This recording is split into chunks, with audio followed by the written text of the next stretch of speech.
1999 साली आलेला लेकरू हा सिनेमा खूप गाजला होता। नॅशनल अवॉर्ड विनर दिग्दर्शिका श्रावणी देवधर यांनी हा सिनेमा दिग्दर्शित केला होता। हा सिनेमा खास लहान मुलांसाठी बनवण्यात आला होता। लहान मुलांची अख्खी फौज या सिनेमात पाहायला मिळाली होती। सिनेमातील मुख्य कलाकारांबद्दल बोलायचे तर या सिनेमात सचिन खेडेकर, मृणाल कुलकर्णी, समीर धर्माधिकारी, मधुराणी गोखले, उदय सबनीस हे कलाकार पाहायला मिळाले होते। मात्र या सिनेमातील सर्व बालकलाकार विशेष भाव खाऊन गेले होते। या सिनेमाची साधारण कथा म्हणजे सचिन खेडेकर आणि मृणाल कुलकर्णी या जोडप्याचा सचिन हा छोटा मुलगा मुंबईच्या गर्दीत हरवतो। या झोपडपट्टीतील काही मुलं त्या मुलाची काळजी घेतात आणि त्याला त्याच्या आईवडिलांपर्यंत पोहोचवतात। तुम्हाला ऐकून आश्चर्य वाटेल की या सिनेमात सचिन हे लहान मुलाचे पात्र चक्क एका मुलीने साकारलं होतं। तन्मयी झणकर नावाच्या मुलीने हे पात्र साकारलं होतं। हा सिनेमा रिलीज होऊन तब्बल 26 वर्ष झाली आहेत। इतक्या वर्षांनी तन्मयी नक्की काय करते हे आज आम्ही तुम्हाला या व्हिडिओद्वारे सांगणार आहोत। चला तर व्हिडिओ सुरू करूया। सिनेमात सचिन साकारणारी तन्मयी आता अभिनय क्षेत्रापासून दूर एका वेगळ्या क्षेत्रात आपली कला सादर करत आहे। तिची कला पाहून थक्क व्हायला होतं।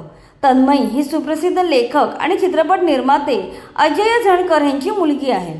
त्यांनी सरकारनामा आणि द्रोहपर्व ही पुस्तकं लिहिली। पुढे सरकारनामा या पुस्तकावर आधारित सिनेमाची निर्मिती त्यांनी केली। या चित्रपटाचं दिग्दर्शन श्रावणी देवधर यांनी केलं होतं। राजकारणावर आधारित हा चित्रपट तेव्हा खूप गाजला होता। हा चित्रपट हिट झाल्यावर या जोडगोळीने लेकरू नावाचा नवा चित्रपट काढायचं ठरवलं। या चित्रपटाची कथा अजय यांनी लिहिली, तसेच निर्माता म्हणूनही काम पाहिलं। तर दिग्दर्शनाची जबाबदारी श्रावणी देवधर यांनी सांभाळली। लेकरू चित्रपटात अनेक लहान मुलांची पात्रे होती, त्यासाठी त्यांनी कलाकारांचा शोध सुरू केला। सचिन या मध्यवर्ती पात्रासाठी अनेक मुलांची ऑडिशन घेऊन सुयोग्य असा बालकलाकार त्यांना मिळाला नाही। शेवटी अजय यांनी आपली मुलगी तन्मयी हिला सचिन या पात्रासाठी घ्यायचं ठरवलं। मुलाचे कपडे घालून तिची स्क्रीन टेस्ट घेण्यात आली आणि सर्वांना ती आवडली। अशा प्रकारे लहान वयातच तन्मयीला अभिनय करायची संधी मिळाली। मात्र नंतर ती कुठल्याच सिनेमात दिसली नाही, कारण अभिनय ही तिची पहिली आवड नव्हती। तिला लहानपणापासूनच चित्रकलेची आवड होती। तिने या क्षेत्रात करिअर करायचं ठरवलं।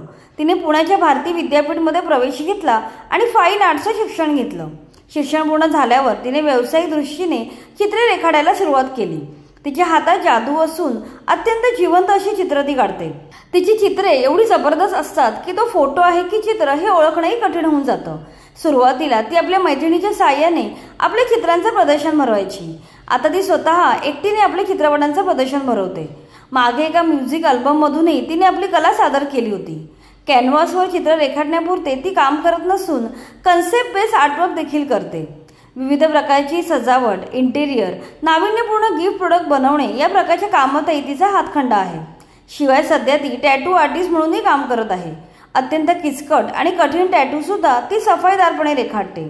आजपर्यंत अनेक नामांकित व्यक्तींनी तिच्याकडून टॅटू काढून घेतले आहेत।